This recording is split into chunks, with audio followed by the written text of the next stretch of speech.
What if the biggest thing holding you back isn't your circumstances, isn't your past, isn't other people? What if it's the fact that you let your emotions make your decisions? Think about it. How many opportunities have you lost because you felt afraid? How many relationships have you damaged because you reacted in anger? How many dreams have you delayed because doubt felt louder than logic? If you've ever said, "That's just how I am," this video might change the way you see yourself forever. There are days when you wake up already tired, not physically tired, emotionally tired. Tired of reacting, tired of feeling everything so intensely that it controls your decisions before you even realize what's happening. Maybe it's anger that speaks before you do. Maybe it's anxiety that makes choices for you. Maybe it's sadness that convinces you not to try. Or maybe it's insecurity that keeps you silent when you should speak. And afterward, you sit there thinking, why did I do that again? Why can't I control myself? Why do my emotions always win? You don't want to explode at people you care about. You don't want to sabotage opportunities. You don't want to shut down when things get hard. But in the moment, it feels automatic. Like something inside you hijacks your mind. You say things you regret. You withdraw when you should lean in. You quit when you should persist. And later, when the emotion fades, you're left cleaning up the consequences. The argument, the missed opportunity, the apology, the guilt. The worst part, you're not weak. You're not stupid. You're not broken. You're just reacting. And the truth is, most people are living this way. They think they are making choices, but they are actually obeying feelings.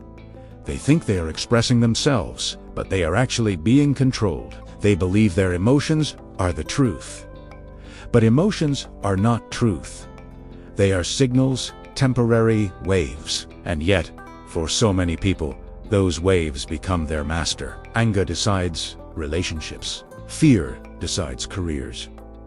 Shame decides silence. Doubt decides dreams. Without realizing it, you can slowly become a slave to whatever you feel in the moment. And that is exhausting, because emotions change every hour. One day you feel confident, the next day you feel worthless. One moment you feel motivated, the next moment you feel like giving up. If you obey every emotion, your life becomes unstable. It becomes reactive instead of intentional, and deep down, that's what hurts the most. It's not the emotion itself, it's the feeling that you are not in control of your own life. You don't trust yourself anymore. You don't trust your decisions. You don't even trust your feelings. And when that happens, motivation disappears. Because how can you move forward when your inner world keeps pulling you in different directions? Today, we're not going to shame emotions. We're not going to suppress them. We're not going to pretend they don't exist. But we are going to talk about something most people never learn: how to stop being ruled by what you feel. How to feel deeply without being controlled. How to experience emotion without surrendering your power. Because the goal isn't to become cold. The goal is to become steady. And that changes everything. Let's be honest about something. Most of us were never taught how to deal with emotions. We were told things like, calm down, don't be so sensitive, stop overreacting, be positive. But no one ever explained what's actually happening inside us. So we grow up reacting first and understanding later. Here's what really happens. An emotion shows up: anger, fear, jealousy, embarrassment. It feels urgent. It feels important. It feels like something must be done immediately. And in that moment, your brain switches into protection mode. Not logic, protection. If you feel disrespected, your brain says, attack. If you feel rejected, your brain says, withdraw. If you feel uncertain, your brain says, avoid. If you feel embarrassed, your brain says, hide. It's fast, it's automatic, and it feels justified. The problem is your emotional brain is ancient. It evolved to keep you safe from danger. But today, most danger isn't life or death. It's ego. It's comparison. It's social pressure. It's fear of failure, yet your nervous system reacts as if you're being chased. Think about a simple example. Someone criticizes you at work. Immediately, you feel heat in your chest. Your thoughts speed up. You want to defend yourself, so you snap back. Later, you realize they were actually right, but in the moment, your pride felt threatened, and pride reacted. Or maybe it's this. You start something new, a business idea, a fitness goal, a creative project. You feel excited for a week. Then doubt shows up. What if I fail? What if people judge me? What if I'm not good enough? The emotion of fear arrives, and instead of questioning the fear, you obey it. You slow down. You procrastinate. You quietly quit. Not because you lack ability, but because you believed the emotion. Here's the deeper issue. We confuse emotion with identity. If I feel insecure, I think I am insecure. If I feel unmotivated, I think I am lazy. If I feel overwhelmed, I think I can't handle life. But emotions are temporary states, not permanent truths. And when we attach our identity to temporary feelings, we become unstable. This is how motivation disappears, not in one dramatic collapse, but slowly. Every time fear speaks, and you listen. Every time anger speaks, and you react. Every time doubt speaks, and you shrink. You train yourself to obey. And the more you obey, the stronger those emotions become. It becomes a habit.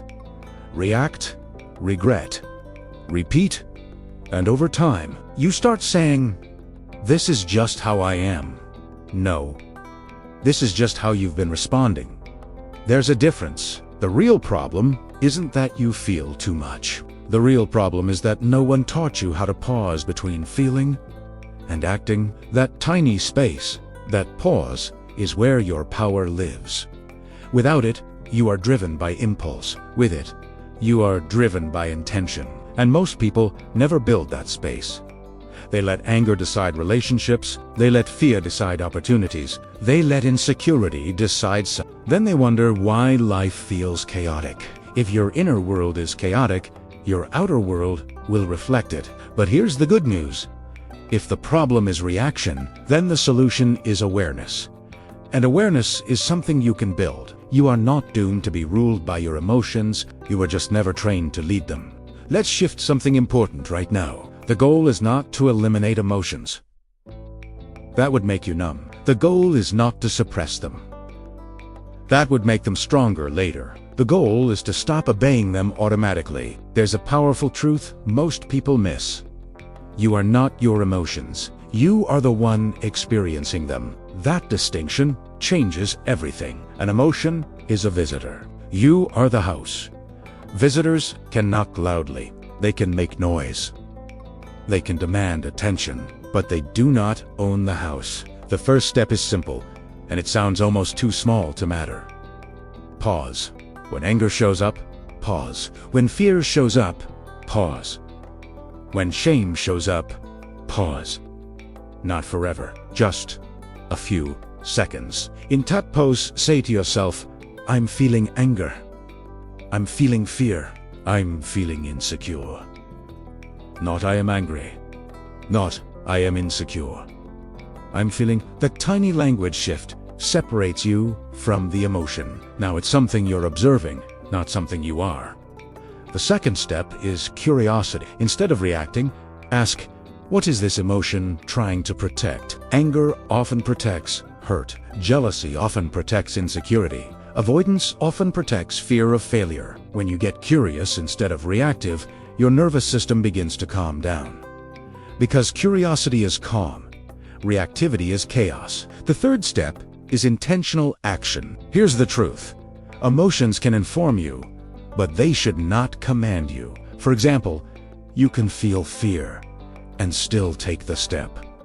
You can feel anger and still respond respectfully. You can feel doubt and still move forward. Courage is not the absence of emotion. It is action despite emotion. And every time you act based on your values instead of your feelings, you build strength. Let me make this practical. If you feel unmotivated, don't wait for motivation. Take one small action anyway. If you feel insecure, don't hide. Speak once, even if your voice shakes. If you feel overwhelmed, don't shut down. Break the task into one tiny step. You don't need to win the emotional battle. You just need to refuse to surrender to it. Over time, something powerful happens. You begin to trust yourself again because you realize, I can feel this and still choose my response. That's emotional leadership, and leadership starts inside. The strongest people you know are not the ones who feel nothing. They are the ones who feel deeply but act intentionally. They don't deny anger. They don't deny fear. They don't deny sadness. Te hust don ti. Let those emotions run the show. And here's the quiet transformation. When you stop obeying every emotion, your life becomes stable. Decisions become clearer. Relationships become healthier. Progress becomes consistent because your direction is no longer determined by how you woke up that morning. It's determined by who you decided to be. This doesn't happen overnight. It happens in small, invisible victories. One pause, one calm response, one brave action. And those small wins compound. You stop being a slave to emotional storms. You become the captain of the ship. The storm may still come, but it no longer controls the direction. Let me tell you about someone I'll call Daniel. Daniel wasn't a bad person. He wasn't lazy, he wasn't untalented, but he was ruled by whatever he felt in the moment. If he felt inspired, he worked non-stop. If he felt bored, he quit. If he felt criticized, he attacked. If he felt ignored, he withdrew. And because his emotions changed constantly, so did his life. He changed jobs 5 times in 3 years. Every time, it started the same way. New job, new excitement, new ideas, big energy. Then one small conflict would happen. A manager corrected him. A colleague disagreed with him. A project didn't go his way. He would feel disrespected. That feeling would turn into anger.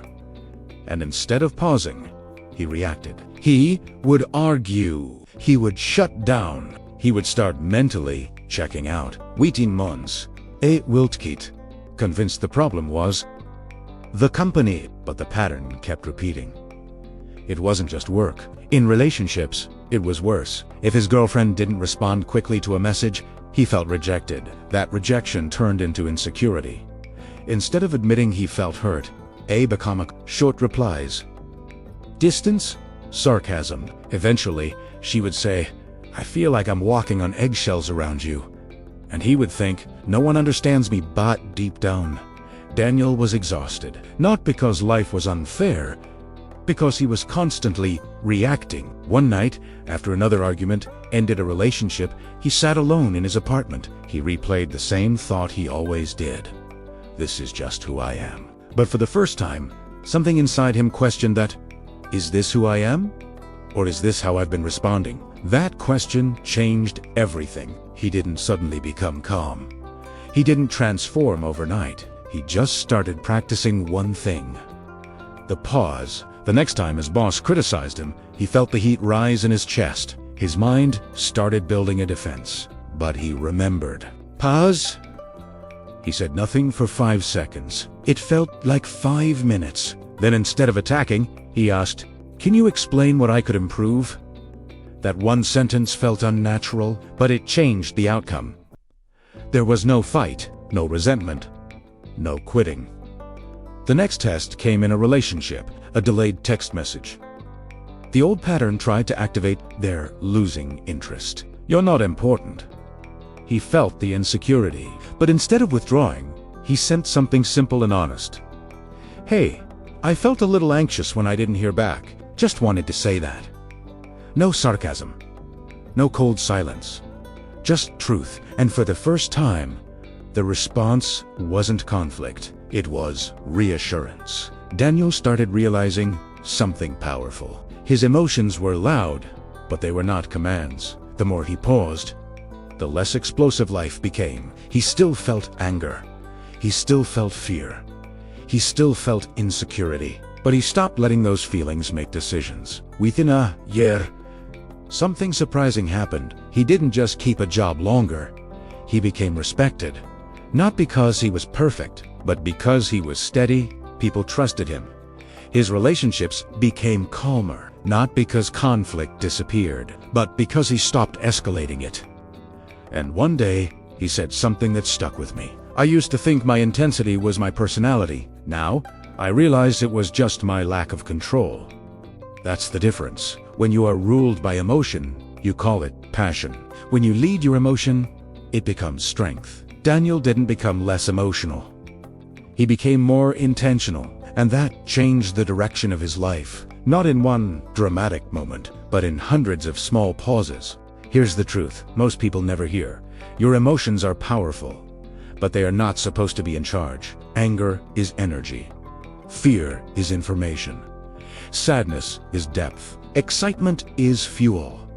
But none of them are meant to steer your life. When emotions drive, life becomes chaotic. When values drive, life becomes stable. You will still feel everything. You will still have bad days. You will still get triggered. You will still doubt yourself. That doesn't make you weak. What makes you powerful is this: feeling it and choosing anyway. Choosing to speak calmly when anger rises. Choosing to move forward when fear whispers. Choosing to stay steady when insecurity shakes you. That choice, repeated daily, builds a different kind of strength. Not loud strength. Not dramatic strength. Quiet strength. The kind that makes people feel safe around you. The kind that builds trust. The kind that keeps you moving forward even when motivation fades. You don't need to suppress your emotions. You need to stop surrendering to them. There's a difference, because when you surrender, you give your life to whatever mood shows up. And moods change, but character is built in the pause. Every time you pause before reacting, you reclaim control. Every time you choose intention over impulse, you grow. You may not see it immediately, but over months, over years, your life will look completely different. Not because you stopped feeling, but because you stopped being ruled. Remember this: you're not the storm. You're the sky. Storms pass, the sky remains. And the moment you realize that your emotions are temporary visitors, not permanent rulers, is the moment you stop being a slave and start becoming the master of your own life. If this message spoke to something you've been struggling with, save it. Come back to it on the days when emotions feel louder than reason. And most importantly, practice to pause, because that small space between feeling and action is where your freedom lives. You don't become stronger by feeling less. You become stronger by choosing better. And that choice shows up in ordinary moments, not dramatic ones. It shows up when someone speaks to you with attitude, and you decide not to escalate it. It shows up when fear whispers, "Don't try," and you take one small step anyway. It shows up when insecurity rises, and instead of shrinking, you stay present. That's real power. Not the loud kind, not the aggressive kind, but the steady kind. The kind that builds trust. The kind that builds self-respect. The kind that builds a life you're proud of. In everyday life, this might mean pausing before sending that angry text. It might mean finishing a task even when motivation fades. It might mean admitting you're hurt instead of pretending you're fine.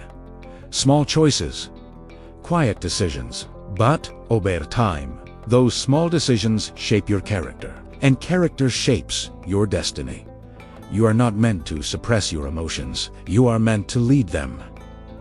And when you do, something shifts. You stop reacting. You start responding. You stop blaming. You start building. If this message resonated with you, take a second today and ask yourself, where in my life am I reacting instead of choosing? And if this spoke to you, share it with someone who might need this reminder. Let me know in the comments. What emotion do you struggle with controlling the most? Your honesty might help someone else feel less alone. And if you want more conversations like this, honest, real, and grounded, subscribe to the channel and stay with us on this journey of becoming stronger from the inside out. because growth doesn't happen in one breakthrough moment. It happens in daily pauses. And your next pause might be the one that changes everything. Thank you so much for watching, and see you in the next videos.